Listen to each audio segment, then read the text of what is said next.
So I've got a weird one for you today. Uh, Tai Chi Zero. Tai Chi Zero is a charming little mashup of kung fu and steampunk. It's a little bit comedy, maybe a little bit of wire work, but it's basically a kung fu coming of age story as we've come to expect. Uh, Now, I don't have a lot of cast and crew information on this one because the Wikipedia page for this movie is pretty thin. But basically, Tai Chi Zero is the story of a young man who has potential to be a great martial artist, but he was born with a birth defect. A birth defect that looks like one devil's horn on his forehead that, when pressed, basically turns him into the Incredible Hulk. The Incredible Hulk doing Kung Fu. Now, this isn't actually as big a part of the story as you would imagine, as the story is actually about the fact that this birth defect is killing him, and the only way to save his life is for him to learn internal kung fu, i.e., Tai Chi.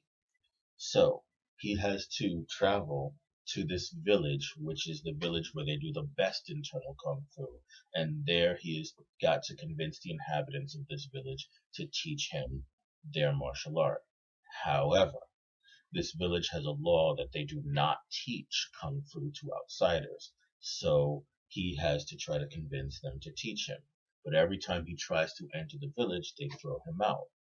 Trick is, of course, they throw him out using their kung fu. Okay, so the principal villain of the movie is someone who grew up in the village but also doesn't do kung fu.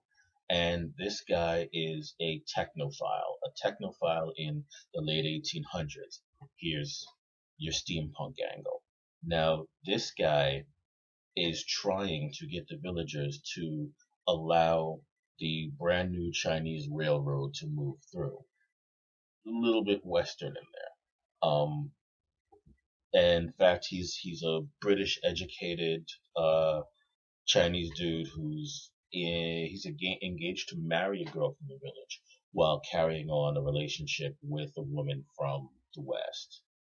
Um, your mentor primarily is one of the village elders who is trying to advise your main character as to how to learn kung fu without being taught it by these people who keep throwing him out.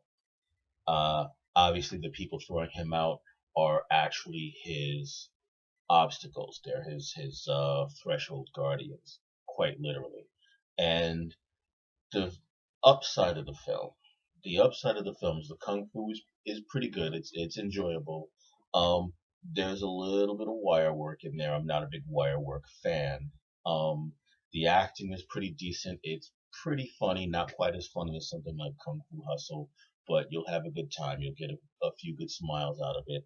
Uh, the downside is that there's not quite enough steampunk for it to be the kung fu versus steampunk film that you might hope it would be if that's why you're there. Um, and other than that, it's a pretty decent movie. So my review of the film is I'm gonna give it 4 stars.